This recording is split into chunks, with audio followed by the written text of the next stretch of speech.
Bonjour et bienvenue dans une nouvelle vidéo de Aéroinfo où nous allons parler de la compagnie aérienne Air Transat qui a reporté d'un mois son possible retour dans les airs. Clouée au sol depuis mi-mars, initialement jusqu'à la fin avril, la compagnie canadienne avait déjà reporté la reprise de ses opérations qui aurait lieu le 31 mai espéré. Mais nous avons dû annoncer la suspension temporaire de nos vols jusqu'au 30 juin 2020, a indiqué Air Transat sur son site. La compagnie canadienne a précisé que si vous n'avez pas pu voyager en raison de l'annulation de votre vol, nous vous remettrons un crédit pour un voyage futur que vous pourrez utiliser dans les 24 mois suivant votre date de retour initiale. Il s'agit de circonstances tout à fait extraordinaires, alors que toutes les compagnies aériennes et de voyage ont été contraintes d'arrêter temporairement et de réduire drastiquement leur activité à la suite du maintien des restrictions de voyage, ainsi que l'incertitude qui subsiste quant aux dates de réouverture des frontières, tant au Canada que dans les destinations desservies, souligne Air Transat.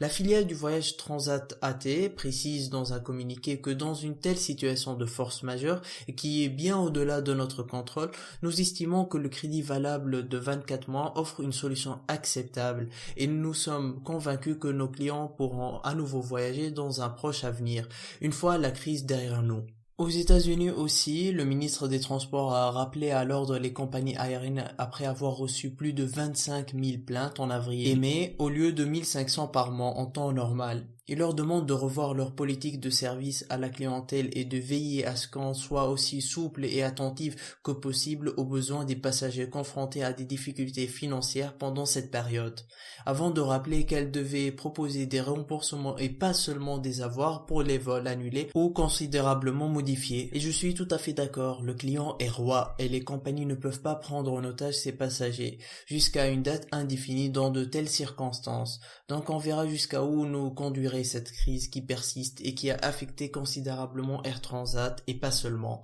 Donc n'hésitez pas à vous abonner pour recevoir nos prochaines vidéos dès qu'elles sortent. Quant à moi, je vous dis à la prochaine.